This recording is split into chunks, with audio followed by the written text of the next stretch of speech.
Masriin qabeenya bishaan kiyyaa eeguuf tarkaanfii seeraa hundaniin fudhadhaa jechuudhaan akeekkachiifte. Ministeerri muummee Dr. Abiyyi Ahmad ministeera dhimma alaa Chaayinaa waliin mari'atan. Itoophiyaa fi gamtaan Emireetota Arabaa gaanfa Afrikaa keessatti tumsa tarsiimoo dhimmoota nageenyaa eeguuf waliigaltee jabeessan. Kanneen ja'an matootii oduu teenya arraa yoo ta'an, gabaasaalee adda addaa biroos ni qabnaa. Arrastan Mahmad amma oduu bal'inaan. Masriin qabeenya bishaan kiyyaa eeguuf tarkaanfii seeraa hundaniin fudhadhaa jechuudhaan akeekkachiifte. Ministeeronni dhimma alaa fi qabeenya bishaan Masrii ibsa waloo kennaniin tarkaanfiiwwan Itoophiyaan laga Naayil irratti fudhatte seera addunyaa kan cabsuu jechuudhaan morman. Masriin misooma jiru itti dhiyeenyaan hordofaa akka jirtuu fi jireenya uummata isii eeguuf tarkaanfii seeraa hundaa akka fudhattu ibsite. Gama biraatiin biyyi teenya Itoophiyaan qabeenya uumama isii daangaa isii keessatti fayyadamuuf eenyullee hayyama gaafachuu dirqama akka hin qabne ministeerri haajaa alaa Itoophiyaa kanaan dura ibsee turuun ni yaadatama. Ministeerri muummee Dr. Abiyyi Ahmad ministeera dhimma alaa Chaayinaa waliin mari'atan. Ministeerri muummee Dr. Abiyyi Ahmad daawwannaa hojii guyyoota lamaatiif Itoophiyaa kan seenan ministeera dhimma alaa Chaayinaa Waangiyii masaraa biyyaalessaatti simatan.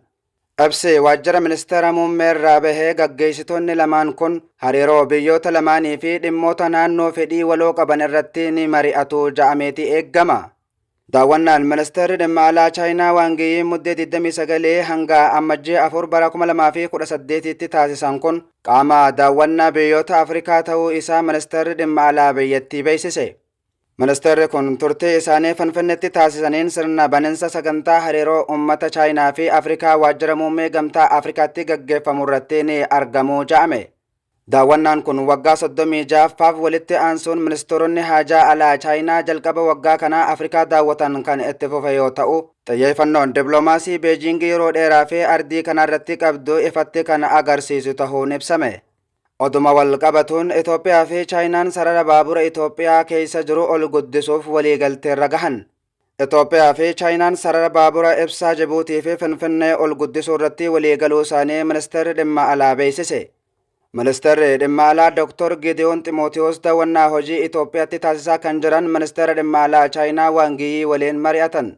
Marii ministeerota lamaaniitiin Itoophiyaa fi Chaayinaan dhimma baabura ifaa Itiyoo Jibuutii fi Finfinnee ol guddisuuf danda'amu irratti waliigalanii jira ja'an Ambaasaadder Daawanoo Kadir. Muummeen ministeera FDR Dr. Abiyyi Ahmad bara 2023tti lammiileen biyya alaa Beejiing yeroo daawwatan biyyoota hariiroo hin raafamne qaban waliin hojjechuuf waliigaluu isaanii Ambaasaadder Daawanoon ibsan.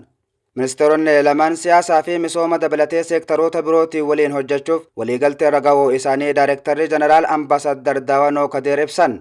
Kana malees Dr. Gideon Ximootiyoos wayita kana hariiroon biyyoota lamaanii michummaa waggoota dheeraa tumsaa fi kabajaa waloo irratti kan hundaa'u ta'uu ibsanii jiraachuun gabaafame. Deeggarsa Chaayinaan misooma Itoophiyaaf taasisaa jirtu dinqisiifachuudhaan Itoophiyaan tumsa diinagdee biyyoota lamaan jidduu jiru cimsuuf kutannoo qabaachuu mirkaneessan. Kaka'umsa inisheetiivii nageenyaa fi misooma gaanfa Afrikaa Chaayinaan dhiyeessiteef xiyyeeffannoo kennuun faayidaa inni rakkoolee nageenya misoomaa fi bulchiinsaa furuuf qabu ibsan. Itoophiyaan tumsa Itiyoo Chaayinaa waltajjiiwwan qooda fudhattoota hedduu jechuunis inisheetiivii Rood and Belt tumsa Chaayinaa Afrikaa BRICS Palaasii fi hammattoowwan mootummoota gamtoomanii irratti tumsaan hojjechuuf kutannoo qabaachuu siman. Waangiyyiin gama isaatiin bara faranjoota 2026 keessa daawwannaan Afrikaatti taasisan kun kan jalqabaa ta'uu fi Itoophiyaan bakka ga'umsa isaanii jalqabaa ta'uu kaasan. Kunis tumsa Chaayinaan Afrikaa waliin qabduu fi Itoophiyaan ammoo tumsa tarsiimawaa isii ijoo tahuu akka agarsiisu kaase. Chaayinaan tumsa gama hundaan Itoophiyaa waliin qabduu cimsuuf kutannoo qabaachuu ibsuu isaanii ragaan ministeera dhimma alaarraa arganne ni mul'isa. Qaamoleen lamaan hariiroowwan gamlamee naannawaa fi gama hedduu irratti qindoomina tarsiimawaa cimsuuf walii galanii jiraachuunis ifoome. Itoophiyaa fi gamtaan Emireetota Arabaa gaanfa Afrikaa keessatti tumsa tarsiimoo dhimmoota nageenyaa eeguuf waliigaltee jabeessan. Walgahii sadarkaa olaanaa ammajjii 6,2026 Finfinneetti gaggeeffameen biyyoonni lamaan dhimmoota nageenya dantaa dinagdee walii eeguu fi guddisuuf walta'iinsa bal'aa fi tarsiimoo qaban irra deebi'anii mirkaneessanii jiru. Walgaheen qondaaltota olaanoo Itoophiyaa fi ministeera dhimma alaa gamtaa Emireetota Arabaa Sheek Khaliifaa bin Nahyaan Al Nahyaan jidduutti taasifamee walitti dhufeenya biyyoota lamaanii kan wal kabajuu fi tumsa waggoota kurnaan lakkaa'aman daran cimsuudhaaf akka ta'e himame. Biyyoonni lamaan haleellaa lammiilee nagaa Suudaan irratti raawwatame balaaleffachuun gargaarsi namoomaa hatattamaa fi ce'umsi aangoo hunda hammatee fi siviiliitiin durfamuu Suudaan keessatti akka gaggeeffamu waamicha dhiyeessanii jiru. Hirmaannaan United Arab Emirates gaanfa Afrikaa keessatti taasiftuuf biyyi Saudi Arabiyaa yaaddoo kan qabdu yoo ta'u, Suudaanii fi Yaman keessatti tasgabbii dhabameef United Arab Emirates kan komatamtu ta'uu Saudi Arabiyaan akeekkachiiftee jirti. Gama biraatiin Masriin waldhabdee Yamanii fi Suudaan keessatti uumameen Saudi Arabiyaa cinaa dhaabbachuun isii United Arab Emirates waliin dorgommii guddaa dhuunfaa haala naannichaa daran walxaxaa taasisaa ja'ame. Kaayiroon ejjennoo abbaa biyyummaa fi tokkummaa biyyootaa kabajuu ibsuun keessattuu Suudaan, Yaman, Soomaaliyaa fi Gaazaan naannolee of eeggannoodhaan hoggansa dippiloomaasii barbaadan jechuun kaasuun isiin yaadatama. Keessattuu hidha haaromsa guddicha Itoophiyaa irratti waldhabdeen Masrii fi Itoophiyaa jidduutti uumamees madaallee humnaa naannichaa daran walxaxaa godhaa ja'ame. Walta'iinsi Itoophiyaa fi United Arab Emirates jidduutti taasifamuu dorgommii fi tumsa gaanfa Afrikaa keessatti of eeggannoodhaan bulchuuf tattaaffii tarsiimoo ta'e akka agarsiisu eerame.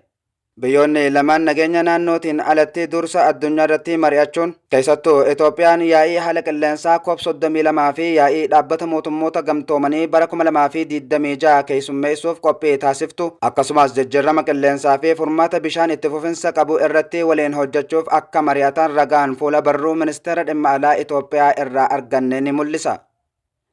Eegaan kabajamtoota hordoftoota waan kee miidiyaa oduu fi odeeffannoon arraaf jennee walitti qindeeffannee kanaan goolabamee sagantaa birootiin hanga walitti deebinuu nagayaan nu tura.